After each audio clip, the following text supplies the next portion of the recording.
Hello everybody and welcome to a brand new Elder Scrolls Online build video with me, Sherman. Now today, it's finally here, for those who've been waiting. The Druid. It is a stamina support build, or stamina warden support build, but it can also be utilized as a healer in normal dungeons and in most vet dungeons. Now it cannot be used as a healer in trials, unfortunately. It really can't, because it just doesn't have the tools necessary to present a lot more heals. But it can work as a really good group support in trials. So, let's get into it. So, before I go any further, this is not a meta build. This is a non-meta build. These builds are made to help people get to in-game and have something to play at in-game if they want to.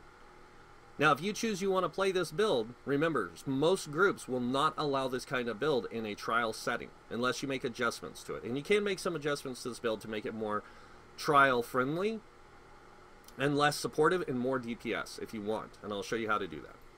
So let's get right into it. This is the Wood Elf Warden Druid is what I call it. 18k health, 36k stamina, 1673 stamina recovery. Not really good stamina recovery, but that's okay. Elves get the most stamina recovery out of any of the races. Wood Elves do, and that's why I chose the Wood Elf.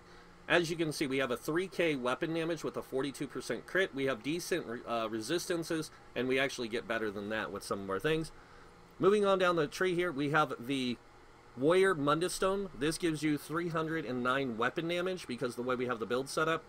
And we are running Dubious Cameron Throne for the max stam, max health, and stam recovery.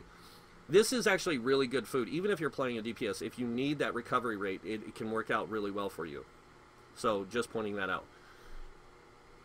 Now, going into the gear. Now, you don't have to use the setups I am. I like this setup. This is the way I play mine, actually. Or will be playing mine soon on live. As soon as I get the right stuff to do it. So, starting with the monster set, we are running Selines. We are a Warden. So, Wardens get... already have a bear pet and stuff like that. And I figured Selines just kind of fit into that. You get to take on the present, summon that bear ghost that does, as you can see, a lot of damage, and it helps with your burst damage. So, next up we have Hunting's Rage, 5-piece. Now you guys are going to notice something here. Like, these are infused with tri-stats, and so is the legs. The reason I did that is because after a lot of testing, I realized that this works out even for like stamina DPS or magicka DPS. It really helps them out to have infused tri-stats in there. Because it gives them a lot of stuff. Now this is way off, but that's okay. I can fix this really quick. I might not have enchanted this is all. That's all I didn't do. So our stats did change, which is fine. It's okay. Don't stress it. We did lose a little bit of stamina, but it's not going to hurt us. We gained a little bit more health, which is going to be beneficial to us. So make sure that these are infused and the rest are divines. And they have stamina enchants in the smaller pieces. The bigger pieces, you want the other thing, the tri-stats. And the reason you want the tri-stats is because some classes still use magic abilities, so having that extra magic resource can really help. Having the greater ease of getting to the health cap without using anything really helps out as well. So...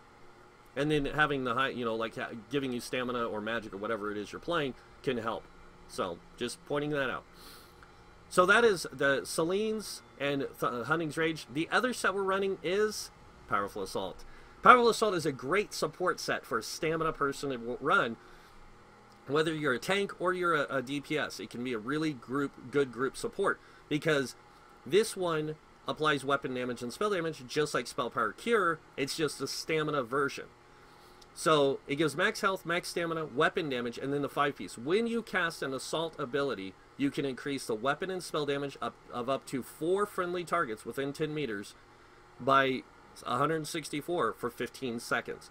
It's a very powerful set. And you can get the jewelry in gold, and you can get the rest of it in, purple or whatever, and then upgrade it. Now, on live, I actually have this set. I already have the build ready. It's just a little different. So, yeah, and I'm running all weapon damage except for 1 stamina recovery because none of my gear gives me stamina recovery. The only stamina recovery I have is coming from Dubious Cameron Throne, and I want that extra stamina recovery, so I put it in here, and then I put all the weapon damage. Now, why did I go for more weapon damage? Because this is a support character. It's a stamina DPS support character. So you can do damage, you don't do a lot, you don't do near as much as a DPS, but you bring a lot of support for the group. And that's what matters, bringing that extra support. And it can really change the outcome of a trial because you do have that character with that extra support. So on to the weapons. We are using 3 infused weapons. We're using an offhand infused, main hand infused, and back weapon infused. Both of these are Crusher enchants, so you can keep Crusher up more consistently. Better than a tank can, no offense. And then this one is using a weapon damage enchant because you do want to max out your weapon damage. It does make your heals a lot better. So you can end up with over a 4K weapon damage most of the time with this setup, which is really nice. It helps with the overall damage experience. Now, a lot of people are going to say, why aren't you using a Maelstrom bow? You really need to use the Powerful Assault bow, because when you swap bars, you still gain that weapon, that 4-piece bonus of weapon damage. If I was using a Maelstrom bow, I wouldn't get that. I wouldn't even get the 5-piece, like I would only get the 3-piece bonus. And losing that weapon damage can be detrimental to your damage output.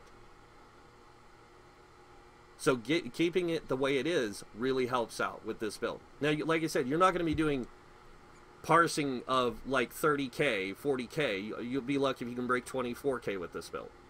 But the nice thing about this build is it does bring a lot of group utility and support.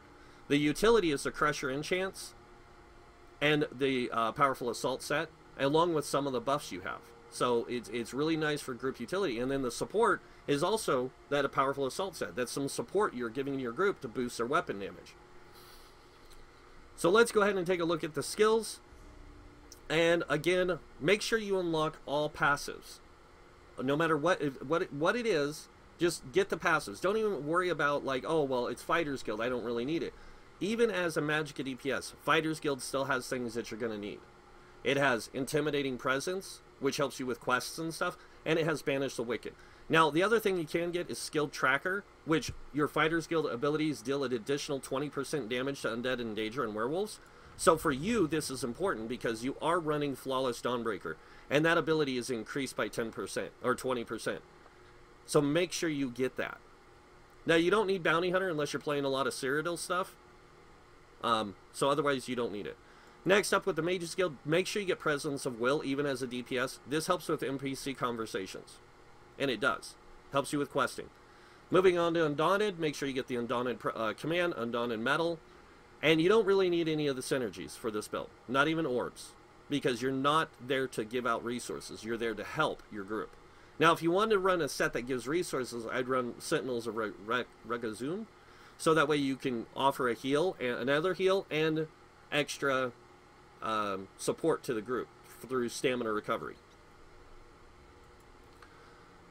On this one, I only unlocked 3 of the assault skills, which is Warhorn, Resolving Vigor, and Caltrops. Now, the reason I have Warhorn unlocked is for the front bar.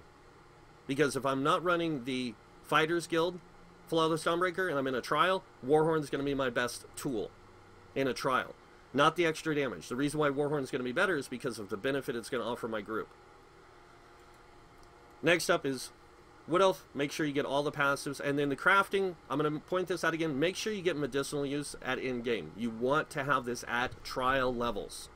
Because you are going to be using potions the whole time. Especially in vet content and hard mode content. When it comes to provisioning, make sure you get Gourmand and Carnosaur. These are super important, especially if you're using like a 1-hour food. If you're using a 2-hour food, it's not as important. So for me, I don't really need it, but I still unlocked it. Because I do run Dubious Cameron Throne. Alright, let's go over the skills. So on the main bar, we are running Rending Slashes. Now, you guys are noticing I'm not running Blood Craze. The reason why is because Rending Slashes has greater damage up front. It deals more damage on the initial hit, and the bleed is still the same. I still do 11,000 point bleed over 9 seconds. It also reduces the movement speed of the enemies by 50% for the duration. So for 9 seconds, their movement speed is reduced by half. Next up, we're using Subterranean Assault. Now, this is a great support ability. It's a great burst skill, but it's also a great support ability because it applies Minor Breach and Minor Fracture in a cone effect 20 meters wide, or 20 meters in length, 7 meters wide. So it's got a long reach. So in those encounters where you have all those adds grouped up, you can drop this, and your tank doesn't have to try to apply Major Breach, Major Fracture, and everything. You can help with that. So it's a really good ability for Major Breach, Major Fracture, and it lasts 10 seconds. Next up is Deadly Cloak. This is an area of effect damage ability, but it also allows you to reduce damage from damage taken from area of effect attacks by 20%.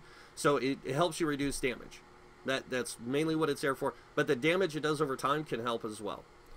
Moving on is our first assault, or our only assault ability, and you can change this out for caltrops if you want to, so you can get some extra DPS, but I prefer Resolving Vigor. This thing gives you an insane heal. That's a 13k heal with a 10-second heal to your allies, and it has a 10-meter radius, and it heals everyone in that 10-meter radius. So it doesn't have a limit of 4 or 5 or whatever, it actually heals everyone. Next up, we have Soothing Spores. This is your burst heal. So just like a Templar has the heal, you know, Breath of Life, you have a burst heal as well. And as you can see, that's an almost 8k heal. And healing enemies further away, the more further away they are, the stronger it gets. Or if an enemy is less... Sorry, the closer they are, the stronger it gets. So if you're right up on them and you heal them, like if you're right next to the tank and you cast this, you're going to give them a greater heal. But if you're further away, it's just going to heal like normal. That's what I meant to say. So, but still, great heal. Next up is Flawless Dawnbreaker. Like I said, you can change this out for Warhorn, but if you look at this, this gives you 5% weapon damage, and because of the other passive from the Fighters Guild, the Slayer, you get another 3%. That's an 8% increase in your weapon damage. That's how that ability looks like it's doing a lot of damage. Now, I'm going to just show you guys this real quick. So, buffed up with my potions and with my one thing, I have a weapon damage of 461. So if I go in here and look now, Flawless Dawnbreaker does even more damage. My heals do more.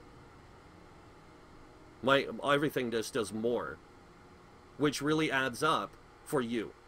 Now this is your main bar. This is where you're going to be spending most of your time.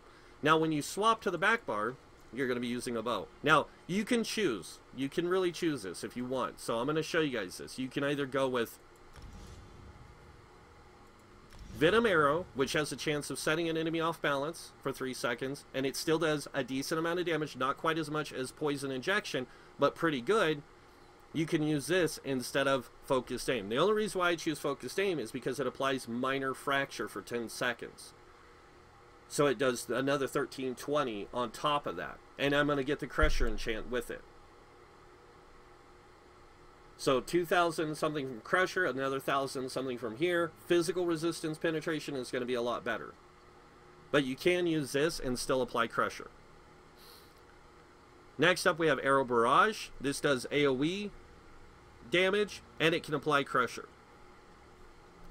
Our next two abilities are kind of support for ourselves and support for our group. So the Green Lotus gives us increased weapon critical, so you don't really need a power pot for this. You're using the power pot you're using a stamina recovery pot is what you really need to use, because you're going to have these other abilities up most of the time.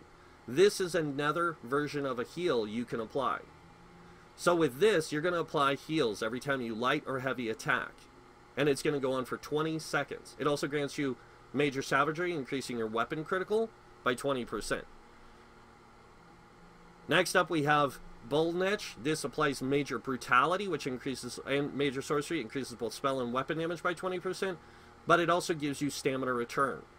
So that's why we're using Bullnetch with this build. Unlike our Shaman build, we don't really need Bullnetch because we already have a high recovery. With this build, we don't. So this gives us extra recovery, along with that extra recovery we already have, the 1,600 we already have. And with our potion, we actually go up to 1,800 recovery, so almost 2,000.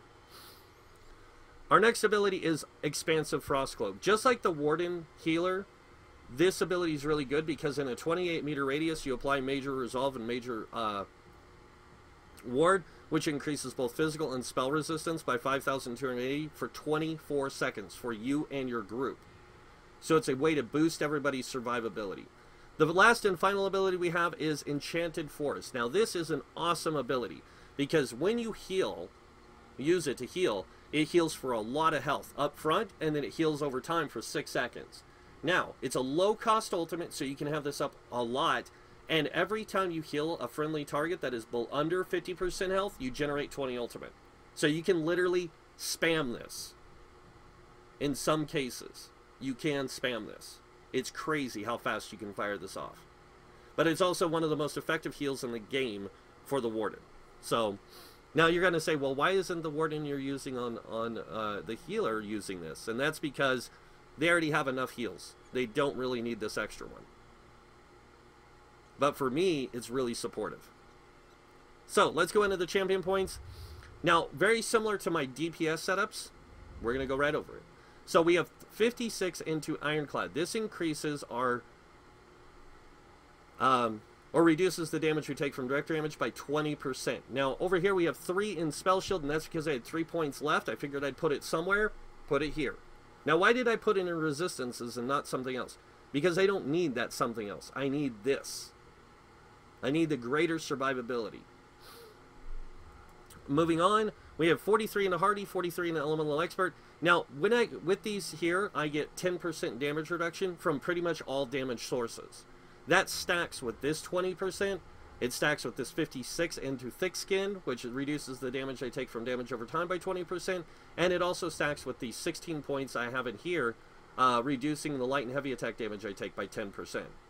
So these all stack together, and it helps me mitigate a lot more damage. Now, I have 23 into Quick Recovery. Why? Because I don't have any form of healing received. And the better the heals hit me, the better they keep me alive. So 6% is really good for a DPS character to have. So I put those points into here for that purpose. Alright, moving on. 23 into Warlord. This reduces our break free cost by 10%.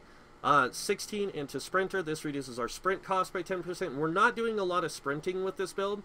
Mainly because you just don't need to. But having that reduced cost really helps. Now, you are wearing 5 medium with this build. So you're wearing a 5-1-1 setup, 5 medium, 1 light, 1 heavy.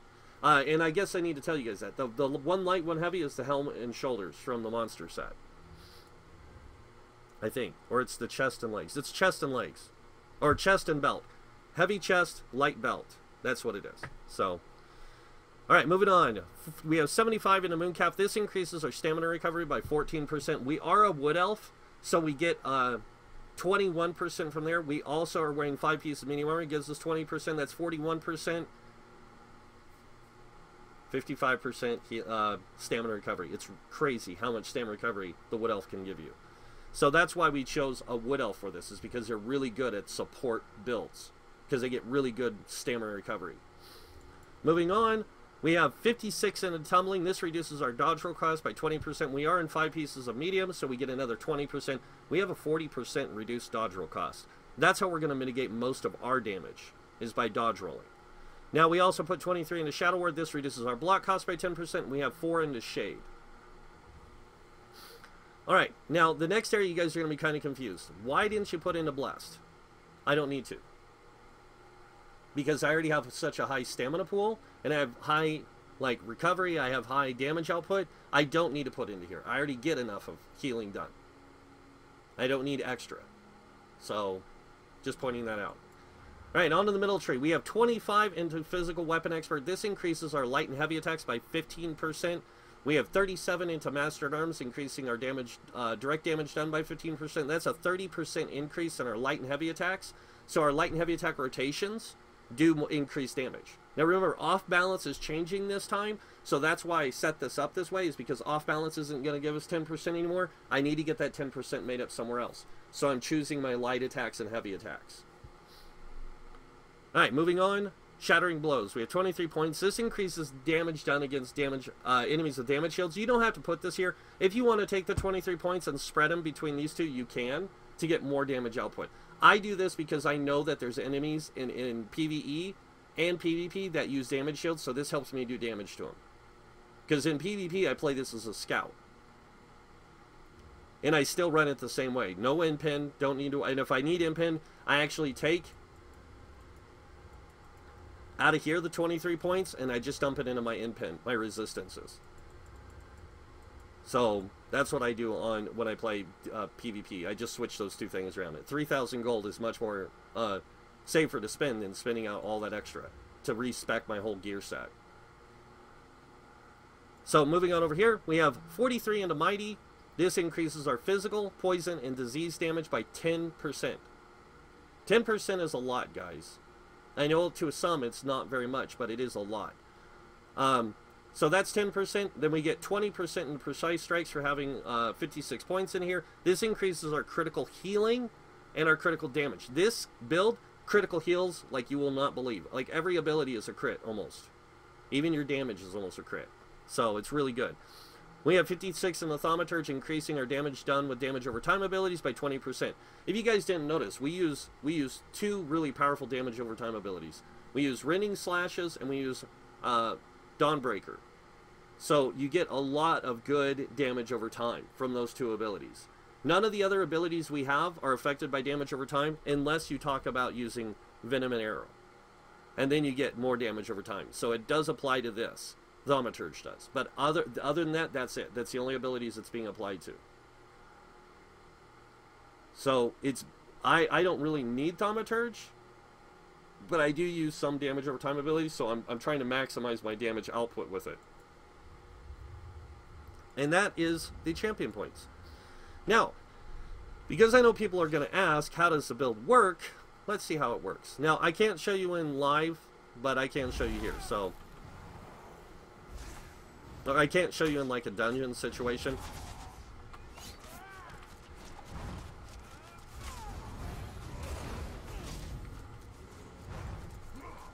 Yeah, these guys die too fast. It's pretty scary.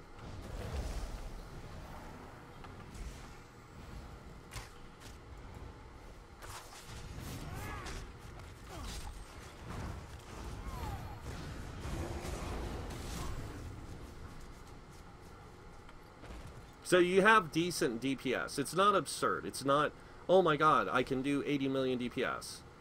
But you do have good DPS. And you do have good support for your group. And that's how this build is designed. It's meant to be a group support build. With all the healing output it has, all the support skills it has, it can really change your group dynamic. And it can really help. With the ability that they have for applying Crusher and Major Breach and Major Fracture, really helps out as well, because guess what, that Major Breach and Major Fracture ability, this right here, Subterranean Assault, can also activate the Crusher enchant.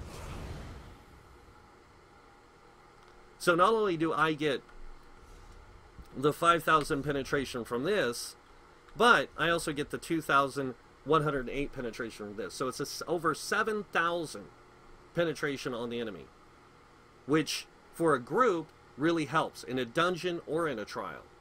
So that's why this build is really good for that. And it's a really good burst build, because you get all those burst things going on. You get Selene's, which bursts. You have your own Subterranean Assault, which is a burst. Your heavy attacks can be considered a burst damage if you get good heavy attacks off. Your Snipe is a burst, or your Focus Aim. So you have a lot of good burst skills if you need them. You also have a lot of good dot build skills that you need. So the overall, this build does good damage. It just doesn't do absurd damage. It doesn't do 34k. It doesn't do 56k. Now, if you do want to set this up for more damage, the only thing you have to do is remove this, slide this over, and then you can grab either the Assault skill, Caltrops, if you want, or you can even go into the weapon skills and grab Rapid Strikes, and it works out. Or you can grab the Hidden Blade. It's up to you. But any one of those, and it increases your DPS output. And if you want to, on the back bar, you can remove Bullnetch, because you are using a power pot, and you already have such a high recovery. You can drop Bullnetch, move this over, and you can do this instead. You can put Venom Arrow here. You can change this out.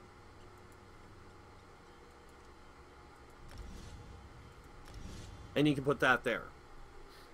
And it does increase your total DPS output if you want to build for more DPS.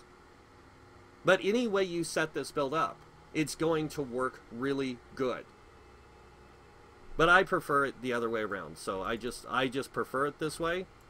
And actually, I prefer Venom Arrow and over the one that does the 1 point whatever.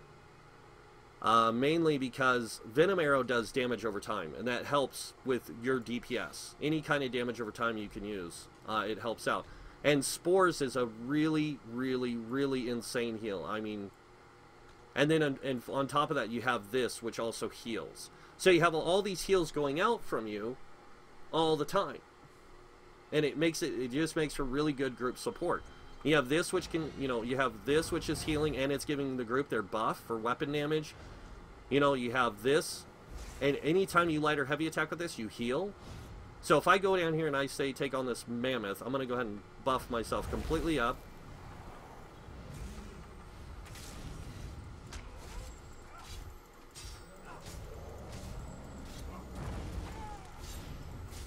And I'm just sitting here light attacking, guys. And it's healing me, but it's also going to heal those around me.